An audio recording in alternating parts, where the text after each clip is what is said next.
Abby, I don't know anything about we've not met before. We haven't. I think you know Mark a little bit better than you know me, but I understand that your consultancy is Mangold Consultancy. That's right. And I've got a kind of idea that it's to do with, would I be right in saying PR?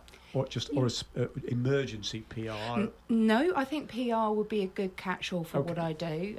Essentially, I work with businesses big and small, so individuals through to multinationals, to help them prepare for, manage and move on from potentially reputationally damaging issues. Sometimes crises, but they tend to be issues more than anything. And that's thinking about something happens, it's going to get out into the public domain in whatever way, and thinking about how you're going to manage that, what you're going to say, how you're going to say it, and who you're going to say it to.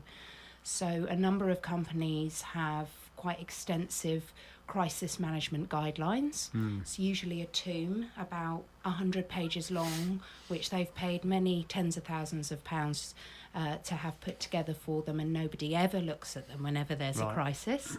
They shoot from the hip. Well, the idea is not to shoot from the hip, but preparation is absolutely key. But a 100-page book that you have to leaf through when you're dealing with hundreds of press calls coming in and social media going crazy is just really unrealistic. And that's a good point. Has it made your job harder, more appropriate, more needed in the days of social media, where people can tweet at the drop of a hat and let something big out of the bag? Out of the bag? Yeah, that's a good question. My background was with the BBC. I was a journalist with BBC Television as a documentary producer director for about 15 years. And when I first started at the BBC, we just about had the internet. People used to do research by picking up the phone and speaking to people, or God forbid, going and knocking on their doors. Sorry, speaking to people. You don't want to do that, and social media started to kind of be on the up towards the end of my career at the BBC, when I moved over to work for what some people have called the dark side, poacher turned gamekeeper. So I went to work for a big global PR agency, but specialising in crisis communications. And look, social media isn't a separate thing. It is the thing. Anybody who's thinking about the reputation of their business, so much of it is now visible on social media that it is all part of it. Managing it and how people manage it is an interesting one with older, bigger businesses where you've got a few more grey-haired chaps who are not quite as familiar. Nobody like that is employed these days. Who are not quite as familiar with Twitter, Facebook, Snapchat, Instagram, whatever you want to call it, can be quite averse to integrating social media into thinking about how they are going to respond when they've got a difficult issue. But for me, they sit hand in hand. Does that mean, do you? I mean, I have this idea that maybe there are some people, I don't know whether willfully, but kind of bury their head in the sand and have no idea of the damage social media can wreak on their business. Yes. Really? Yes, absolutely. But also, as with all things, you can turn it into a great opportunity. And you think about somebody like Greg's, who a few years ago their site was hacked, and somebody put up some inappropriate messaging about Greg's on their website. And they just went straight onto Twitter and had their whole conversation with Google about, help us Google, you need to sort out our website, we'll send you a load of sausage rolls, we'll send you donuts. They turned it into a fantastic opportunity. And the thing about social media is, if you're going to be on there, you've got to play by the rules. And the rules say that if you're going to be on there having a conversation, you've got to have that conversation even if it's an uncomfortable one. Is that right? Because, I know a lot of restaurateurs. Yes. And there's often a debate about whether they should respond to poor reviews. And some, so you might respond and say sorry, but if you respond and try and defend, and then you get into this conversation that is never ending. Yes. Some people have said to me, we shouldn't have done that, we shouldn't even have responded. So I think I would answer that on a case-by-case basis. Right. The whole point of social media is for people to be able to talk and to be able to communicate. So if you're going to open a platform about your brand, about your restaurant, about whatever, you've got to allow people to have that conversation. clearly if people are saying something defamatory or libelous, then you need to shut that down and you need to point out that it's incorrect. A lot of the time with the clients I work with, there are a few household brands, it's about monitoring that conversation, because often it self-modulates. If someone says something absolutely crazy about a brand, I don't know, let's say mistreatment of animals that go into their products, for example, a lot of the time, quite quickly, people say, you're quite wrong. And it's in other words, sorry to interrupt, but you mean by people, do you mean other Twitter users outside the company will defend you? Correct. Yeah. And sort of say, look, be sensible. And that's the way social media should work. And as a brand, that's ideally what you want. You don't want to be Big Brother stamping your foot into a situation. But there are other times you absolutely have to do that. And there is no point saying no comment, or God forbid what people do, deleting comments is literally the worst thing that you can do, because you're saying, I want you to have a conversation about my brand, but oh no, you're not allowed to if it's not something I want to hear. So we can't really talk about such things without mentioning United Airlines dragging a man off the plane in full view of the social media world. Indeed. I'm not often speechless, but, you must have sat there with your head in your hands thinking, I wish they were a client of mine and they wouldn't have done this. So I'm not sure about a client of mine. That was, what a phenomenal story. The thing about where we live at the moment is anybody can pick up their phone and start shooting video and have it on YouTube or have it wherever in minutes.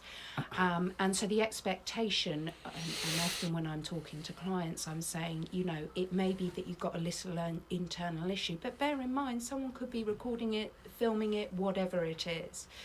The thing about United that for me was just so wrong was the response from the company. Well, that would be that's your realm, isn't it? Because you're not involved with trying to prevent a guy coming up and dragging a passenger off. You can't stop that. But once it's happened, your job is then how do you respond to it? Exactly. It absolutely, but also to get companies to think about in advance, although you could never have predicted that. I do a lot of, for example, crisis simulations where we simulate crises with companies for a whole day, and I'll turn up with a cameraman and I'm shouting horrible questions at them. But you're right, the large majority of what I do, and a lot of the calls I get are when things have hit the fan and people need help to get out. Because I imagine a crisis is going to... Maybe this isn't true of some companies, you could have seen it coming easily, but I would have thought that a lot of the time, in a way, it's the unplanned, that makes it a crisis. Yes, that is true. And for something like the United example, you could never have predicted that. Any kind of risk assessment could never have predicted that. But I would say in the majority of cases, certainly for some of my bigger clients, so companies, with in excess of 100 employees, it's often the little issue that has kept you up late at night and you've thought, well, it won't happen, and it bubbles away and it bubbles away, and it's when you don't deal with it, that's when it becomes a crisis. I mean, we've got, obviously you sent in some pieces, some articles from the news, so we'll get more into this as we go on.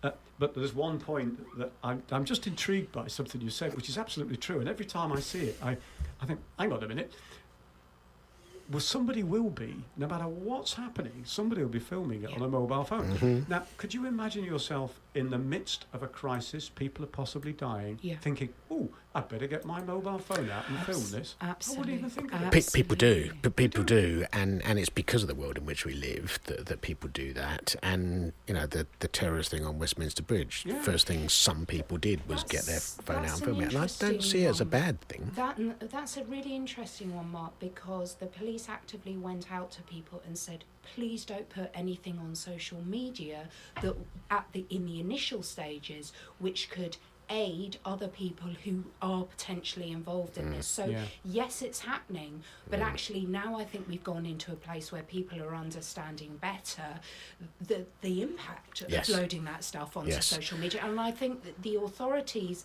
have got to, because the police engage really, really well on Twitter and Facebook, they are in a stronger position to say, we know you've got it, just hold on to it. And I think we're slightly off you in reputational management, but just to finish this before we play a piece of music, there was a thing recently about that Westminster incident where there was a woman on the bridge in a hijab on the phone, and she was maligned on social media for being so insensitive. Because of the look on her face. And it turned out that she had already helped a number of injured people, and she was on the phone to her family to say, I'm safe. Yeah. And I think it's very interesting that the journalists involved went to the trouble to identify who she was, to speak to her, to find out what she was doing, and then publicise that. Yeah. But it's also terrifying that someone can be vilified in such an unbelievable way from people across the world because of a photograph of the way she looked and a perception that they had about her. It's what they call the fundamental attribution error, which is an interesting favourite subject of mine. Yeah, it's a phrase I use pretty much every day, actually. I tell you, you're fascinated. Okay, just to say that all I was saying was that I don't think I'd be cool and level-headed enough to think, I need to record this for the police or something. I'd just hopefully get in and help or run. Yeah. I'm amazed that some people do it. Anyway. It's hard to predict how one will react in such circumstances. Hopefully, we will never find out. By the way, can I just ask, Abby, where are you based? I live in Twyford. Is that where Abbey Consultancy is? Mangold Consultancy is, yeah. Mangold Consultancy. Yeah. So presumably in times of crisis, some nice soothing, calm music like Moonlight Serenade from Glenn Miller is something you would recommend people listen to before they respond to that tweet? 100%. Absolutely. So is that why you chose this, or are there other reasons? I think the Glenn Miller story as a movie was one of the first movies I sat down with my mum and watched, actually, and this music, his music is beyond compare. I think it's one of the most beautiful pieces of music alongside Mozart and great composers. I just think it evokes the most amazing emotions and feelings. I'll comment when it's finished. Okay. And by interesting coincidence, it's one of the first first films that I sat down with your mum and watched as well. Let's do Glenn Miller. He is old enough to be your dad.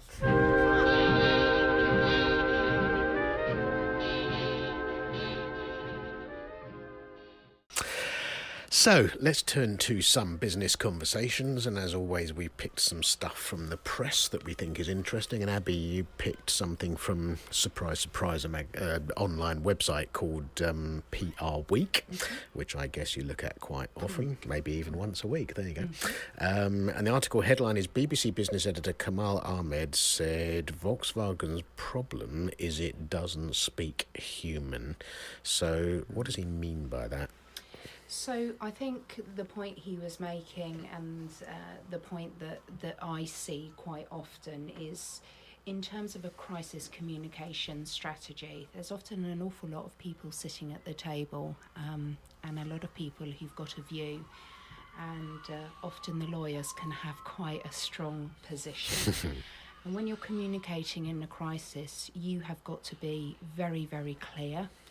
You've got to have your messages nailed down, but you've got to deliver them like you're talking to someone and not like you're within your organisation. And businesses have a particular way of speaking. Every industry has its own particular acronyms and abbreviations. And I think what he's saying is that Volkswagen felt very cold in light of what was an issue that got people really cross. People were really angry. They'd been hoodwinked. Volkswagen have been saying for a long time, how environmentally conscious they were. And boom, boom. Absolutely. And I think, I think as well, we talked a little bit about United, and I think that was one of the very stark things for me with certainly the initial response from United Airlines was the CEO wasn't talking human. He wasn't, had he actually seen this man being dragged up the aisles of his plane? And he spoke in a very cold way, and cold is absolutely right. And I do a lot of work with clients' media training, and we say that you should be pitching your response at a sort of 12 to 13-year-olds. And that's the sort of basis for the broadsheets. If you're doing an interview with the tabloids, you might want to take it down a few years. But your business's tone of voice, particularly in a crisis, is so, obviously what you're saying is important, but how you're saying it and the language you use and whether you are able to convey the feeling with that is just as important. People will take a whole different message depending on how you vocalise it.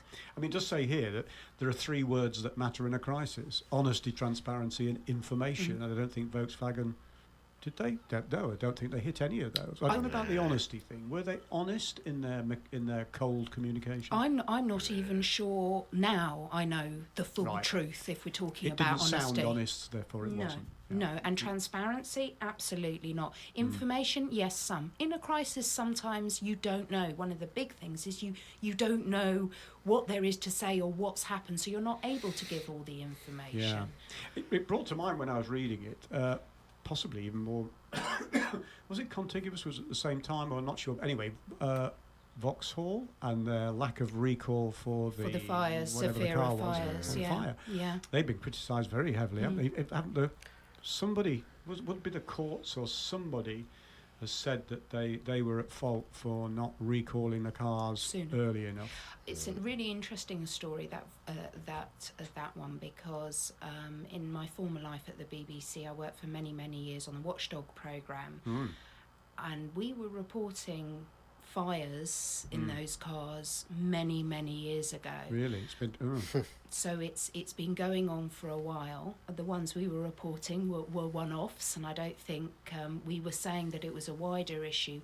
But that timeliness, and if it's it's like when you announce redundancies, you've got to rip the plaster hard. Yes, I mean and just get it done rather than wait for it to come out in dribs and jabs and let all the media and social media have their input and their take on it. Yeah, when I was in corporate, they taught us how to handle redundancies, which was it's got to be hard and delivered, and then give people time to reflect. Absolutely. So. Should they be hard? Should they have, honesty, transparency, information? I'd like to think if I was chief exec of Volkswagen, then I'd have much nicer holidays than I have now. But should they not have come out and said, if this is true, then it's awful and it doesn't fit with our values and we're going to get to the bottom of it, and when we know what's what, we will tell you. Yes, and instead what I think you got was very cold corporate language that didn't seem to acknowledge the potential breadth of the issue and didn't acknowledge the fact that people had been lied to. I mean, in that it was a clear lie to the public and the evidence was very strong. One of the first issues I remember, I used to work in a pharmaceutical industry, and I remember the Tylenol problem, which I understand was responded to quite well because they went back to the credo. It's right. It's seen in the trade as a good example of how to handle. Well, I was actually going to say, who's done it the right way? Forgive me, I'm not in the pharma industry. What did Tylenol? There was somebody was injecting. They were found somebody was tampering. It was the first episode of tampering. Okay. And they thought, Tylenol being like a sort of headache pill, painkiller, yes. And so what do we do? And they went to the credo, which, where your responsibilities are. Profit was number 4, I think it is on the list of 4, not number 1. And they withdrew everything and declared what was happening, even though at risk panicking people. And they did that quickly. And you just said there, what's another good example? I always think of Nick Merlin, who was the spokesperson. I can't remember. I think he was the CEO of Merlin after the Alton Towers terrible accident, where all those people were hurt. He sort of did it by the book. He was out there. I mean, literally out there, talking to people, talking to the press, very fast, very honest.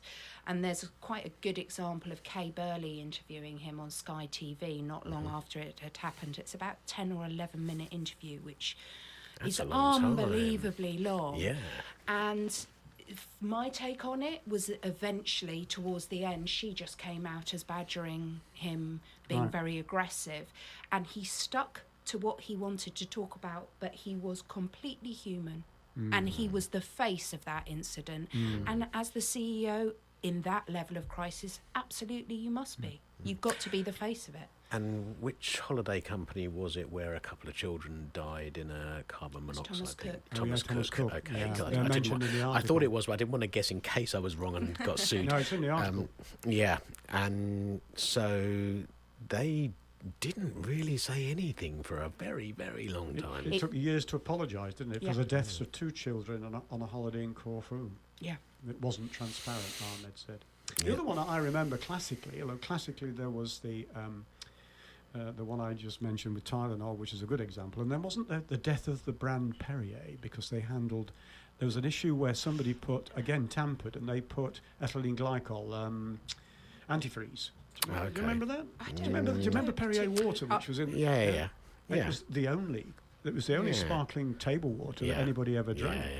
Yeah. And They then had it sewn up. they tried to cover it up. They didn't withdraw product, and then gradually it came out, and it really killed the brand. The exact reverse of the Tylenol. Those two exactly. examples are really good examples. Yeah. And Thomas Cook is another really, really good one, because the again, when you're talking about injured people or people who have died, you go into the kind of level 1 crisis response, which is, you have got to show sympathy, you've got to be out there, you've got to take responsibility.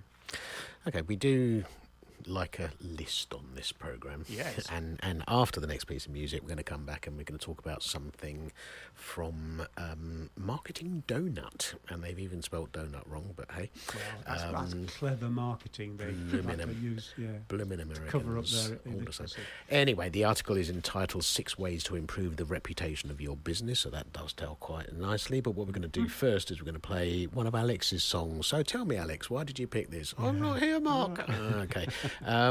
Wish You Were Here by Pink Floyd. I know why he picked this. It's because he loves it. It's right up his street. There you go. We've had him as a guest here before, and this is wasn't remotely surprised when he picked this. So let's all sit back and enjoy Pink Floyd.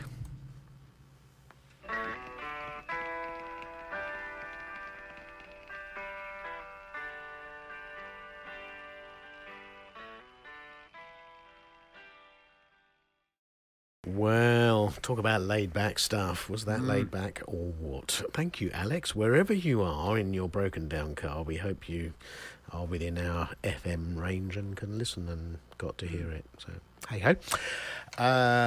We are moving on as going to promised your list. Marketing Donut. Was it my list or was it your list, you Abby? sent it I in. think it was your list. No. Oh, was it you, mine? Mark. It was I you, picked but some- I'm happy to. I'll I picked remind some you what you marvellous found stuff. Yeah. interesting. 6 ways to improve the reputation of your business, and it says here your reputation is perhaps your greatest asset in the business world, which ties in with what we've been saying. And boy, can you accidentally trash that asset. So 6 ways to do it, which I'm just going to list for you, and then we can maybe talk about 1 or 2 of them. Number 1, become a thought leader. Number 2, get your customers to say very nice things about you. 3 is admit your shortcomings and anticipate trouble. That comes back to the planning that you were talking about, Abby. Yes. Know who your friends are. If I had any, I would list them. Don't be a fail. And Don't be a hashtag fail. yeah, don't be a hashtag fail, sorry. And don't be a one-hit wonder. So, should we start at the top? What even is a thought leader? Someone who tries to make out that they are, in fact, the person you should follow with your thinking, i.e., you're a follower, they're a leader. Okay, so what it says here, positioning yourself as a market thinker will ultimately engender the feeling that you are the market leader, or at the very least the market mover. So when nice Mr. Zuckerberg, who we will talk about shortly, says something, 2 billion people prick up their ears. I think it's about having a perspective on the industry you're working in as well. But being a thought leader, it's hard work. You've got to work hard to be a thought leader, because you've got to keep thinking thoughts and get them out there. And Yes.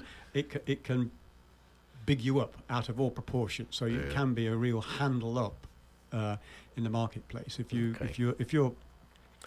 leading with the thoughts ahead of some of the bigger people in the market. You will just have a bigger presence. Okay. It's a good marketing tool. Bearing in mind this is ways to improve the reputation of your business, if I'm out there saying thoughtful things that people go, yes, that's jolly interesting, they presumably then think that the widgets that I sell are also jolly Indeed. good. Yeah, indeed. Yeah, kind of rubs Although, off. for me, thought leadership is, it's important. But as I've said, it takes a lot of hard work. I think if you're going to have a good reputation, you need to sell or do something that's good, that's going to get you that reputation in the first instance, and not try and shortchange someone.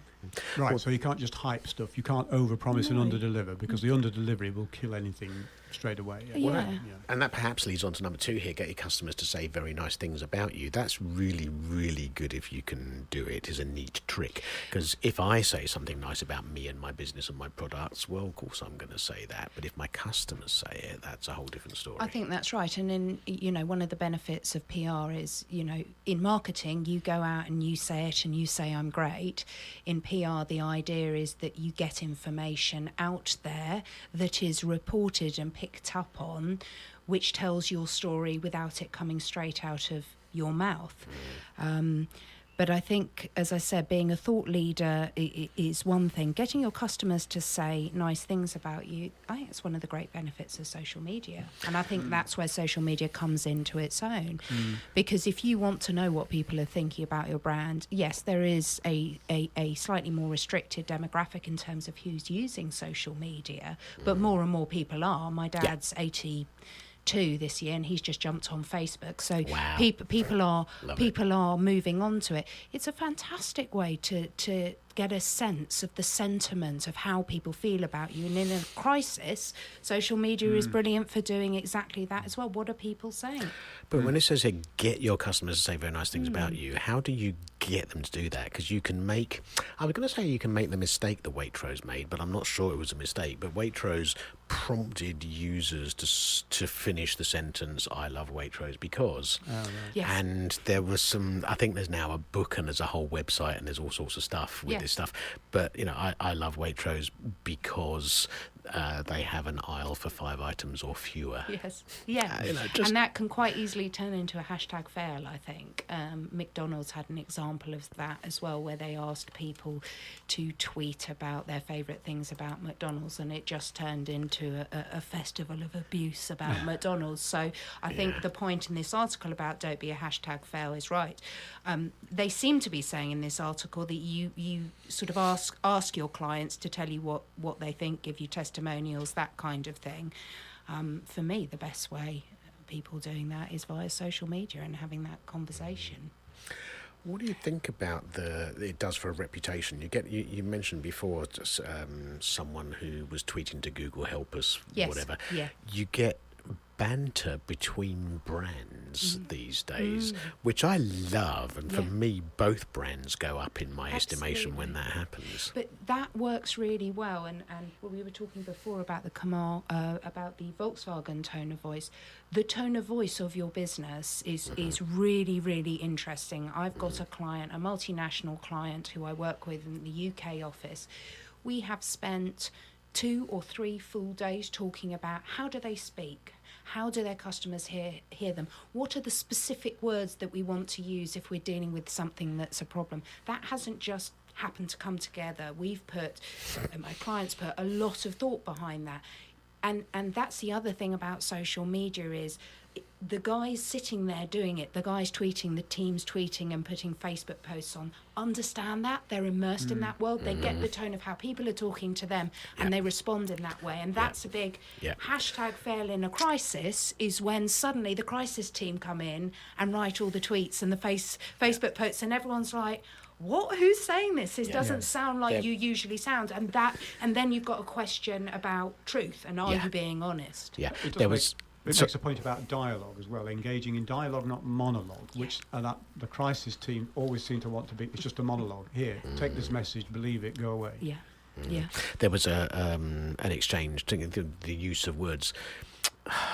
I can't remember which. There was a tech retailer, and I can't remember which it was. It was PC World or Dixon's or whoever. Sorry, there are other brands out there as well.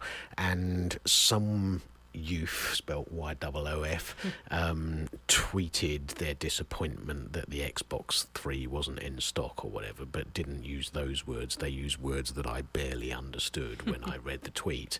And the response and the apology for it not being in stock was in the same language that I barely understood. Brilliant. Just fabulous. Absolutely. And so fun. And then there was a response from the guy, and then there's a response back from the retailer, and then other people start chipping in, and there's a whole conversation going on.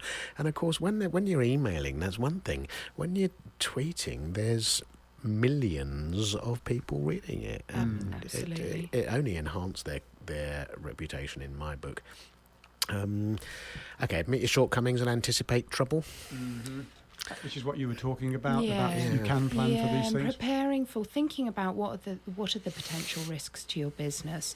You know, a big part of doing that sort of audit of your company is just to talk to people inside the company and say, what do you think could go wrong? What are things that have kept you up at night, things that you've read or things that customers have said or issues that have come up that you think could really catch us out?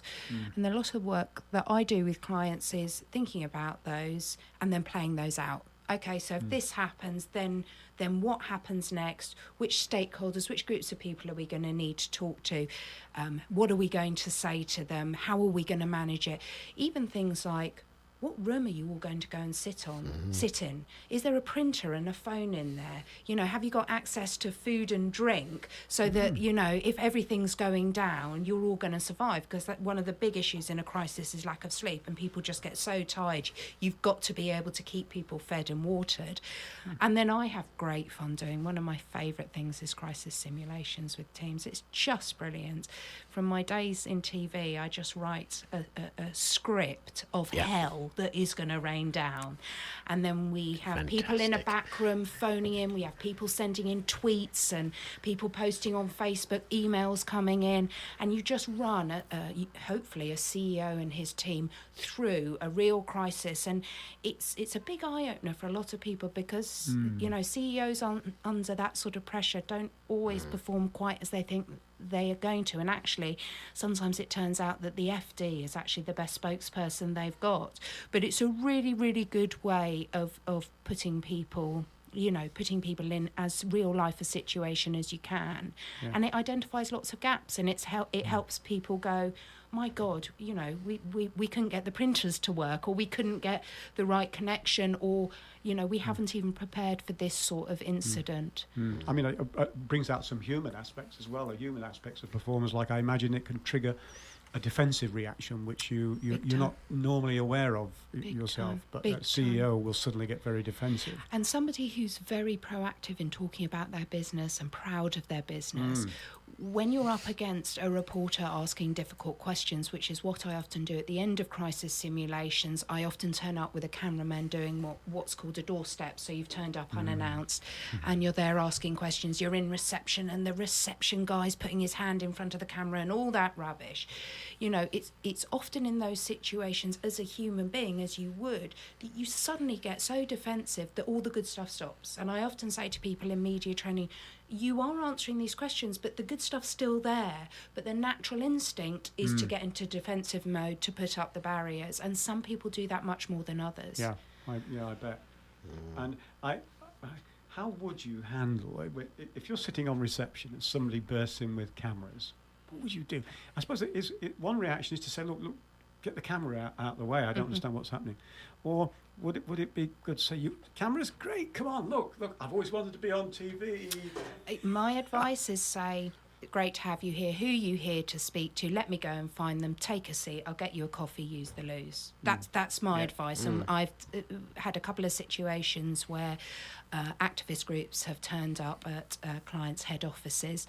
We've known and we've prepared for it, and security guards are all aware of it, and you just have to treat it human being to human being. You're not going to let them into the building, but you're not also, nobody wants the footage of the hand and the camera as they went into X company, do they? And I think being nice to people is such a powerful weapon. There've been things that I've been involved with in the past where there've been demonstrations and people on the other side of the road from the building because the police won't let them across to the building where they want to demonstrate, and the people from the building come out with trays of coffee and donuts and give them to the demonstrators. Kill them with kindness. Absolutely.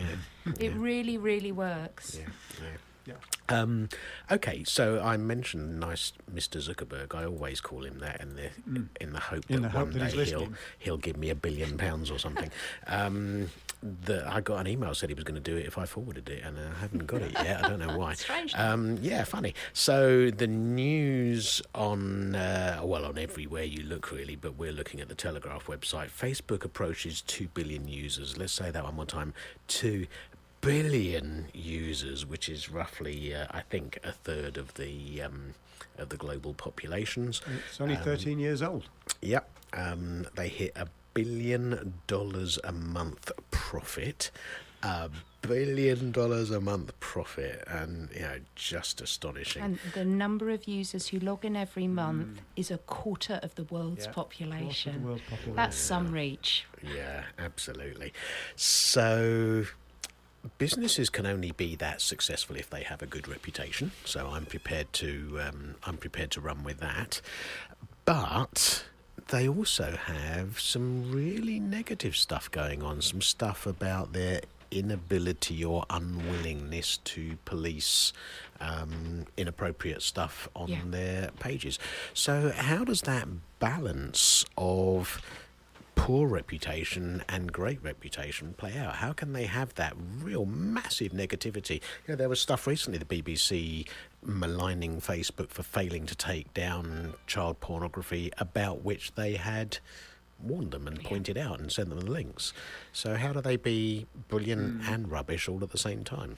I mean, carry on. You don't bother me. From my perspective, working at the BBC, the guidelines on what you could put out on air were phenomenal.